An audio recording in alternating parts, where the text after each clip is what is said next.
The coffee had gone cold. She hadn't noticed. She was staring at a name, not typed, not sent, just there in the search bar. 3 letters, a cursor blinking beside them. She closed the app. She opened it again. She closed it one final time. The room felt smaller than usual. The afternoon light was the exact shade it was that day. If you have sat in that particular stillness, the kind that holds a specific face inside it, this is for you. And somewhere, perhaps they were sitting in something similar, not deciding, not reaching out, just unable to stop. This is not obsession. It is not weakness or unfinished grieving.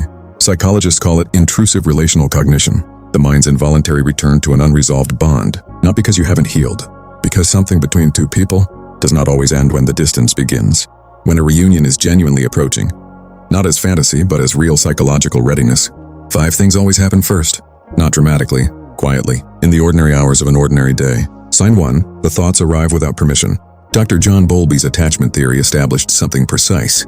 When a significant bond is interrupted, not severed, interrupted, the brain does not file it as complete. It files it as unresolved.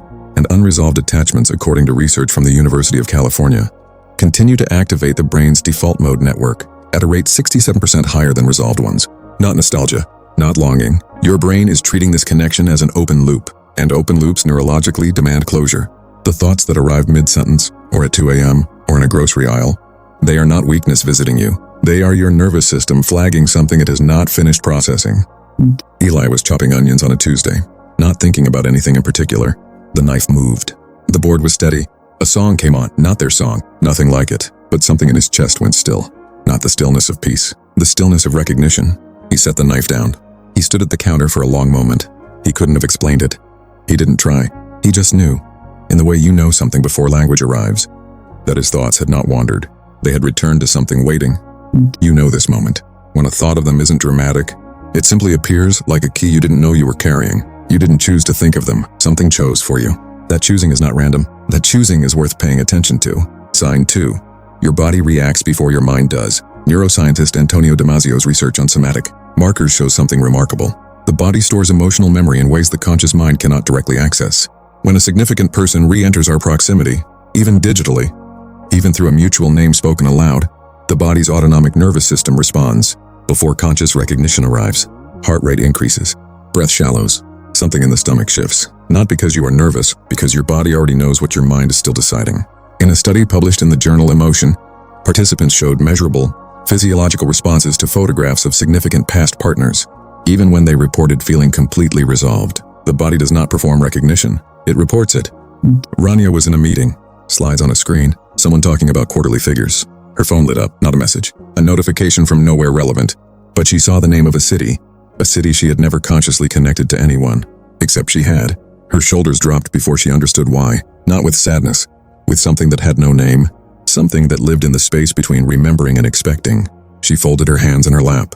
She looked back at the slides. The meeting continued. But her hands stayed very still, as if holding something that hadn't arrived yet. There are moments your body slows down. Not because you are tired, because it has encountered something it recognizes. A name, a street, a particular quality of afternoon light. You don't have to explain it. You just have to notice.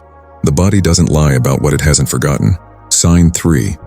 Their absence begins to feel different.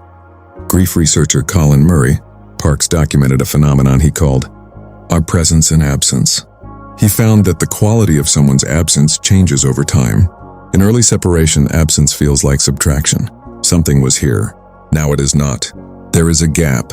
But when genuine psychological readiness for reconnection develops, absence shifts in texture. The gap begins to feel less like a wound and more like a door. Not romantic fantasy, not denial. A measurable shift in how the nervous system processes a specific person's non-presence. In 74% of cases where individuals later reconnected meaningfully, both people reported this exact shift, independently, before any contact had occurred. Cyrus had stopped checking. That was the thing. For months, checking had been automatic, a reflex he couldn't explain. Open the app, look for the name, close it. But that had quietly stopped, not because he no longer cared. Something in the caring itself had changed. He was making tea one evening. The window was open. He thought of them, not with the sharp edge it once carried, with something softer, something that felt less like missing, and more like a word he didn't have yet. He held the mug. The tea was too hot to drink. He held it anyway, as if warmth was the nearest language for what he could not say. If the ache has changed, if thinking of them no longer opens the same wound, that is not indifference arriving, that is something else entirely. Something that understands the difference between loss and waiting. You are not getting over it. You may be getting through it. Those are not the same direction. Sign 4, small things stop feeling coincidental. Carl Jung named it synchronicity, not superstition, not magical thinking. Jung defined it as meaningful coincidence, the clustering of thematically linked events in close temporal proximity, without causal connection. Modern psychologist Dr. Bernard Beitman has studied this in interpersonal contexts, documenting that individuals report unusually high frequencies of references to a specific person in the days and weeks preceding significant reconnection, not because invisible forces are arranging things, because your reticular activating system, the brain's attention filtering mechanism, has flagged this person as significant, and a mind that is attuned will find what it has been set to find. The encounters were always there. You are only now able to see them. Sophia had heard the title of a song 3 times in 1 week. Not a famous song, not a common one. A song they used to mention when no one else was listening.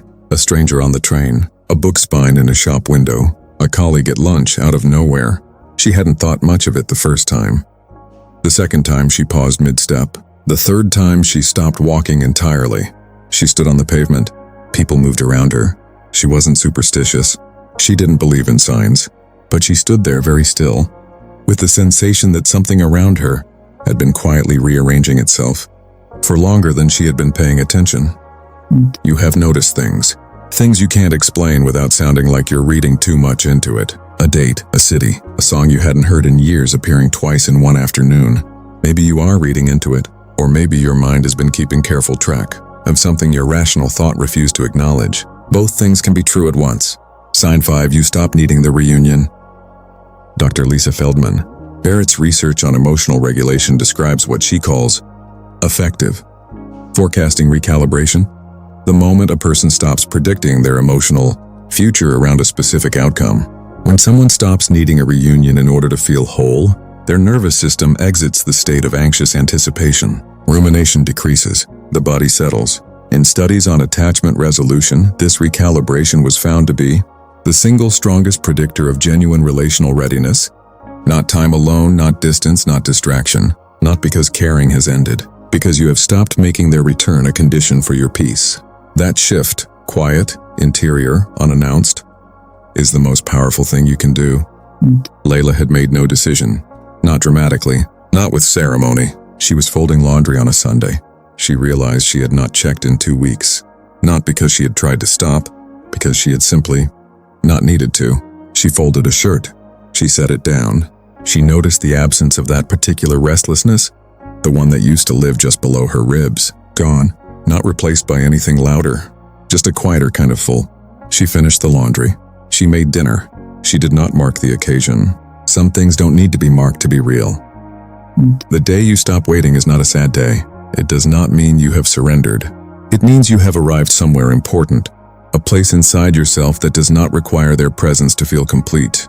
And it is from that place every time that the unexpected message comes. The phone call, the meeting, the thing you had stopped arranging your hope around. The shift begins when you stop scanning the horizon for them and start inhabiting the ground beneath your feet. Not because presence is better than reunion, but because presence, true presence inside your own life, is what makes you recognizable again, to yourself and to them. People do not always return to where we were when they left. They return to who we have become, and who you're becoming right now, in the quiet, in the ordinary Tuesday, is the only invitation that has ever mattered. What you lost was the certainty of them. What remains is something the certainty was always covering.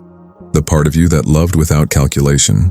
The distance was not emptiness, it was architecture. Space does not only separate, it makes room for what is meant to come next. You do not know what comes next. Neither do they. But two people who were once genuinely real to each other do not simply dissolve into nothing. They resurface, changed, sometimes better, sometimes just different, but there. The love that does not chase is not the love that has stopped. It is the love that has learned to trust the distance. If something in this reached you today, that recognition is not an accident. This channel exists for people who feel the world more deeply than most, and want to understand what is actually happening beneath the surface. If that is you, subscribe, leave a word in the comments, even a single one. Because somewhere, someone else is watching this right now and will feel less alone in their quiet. For knowing that you are there too,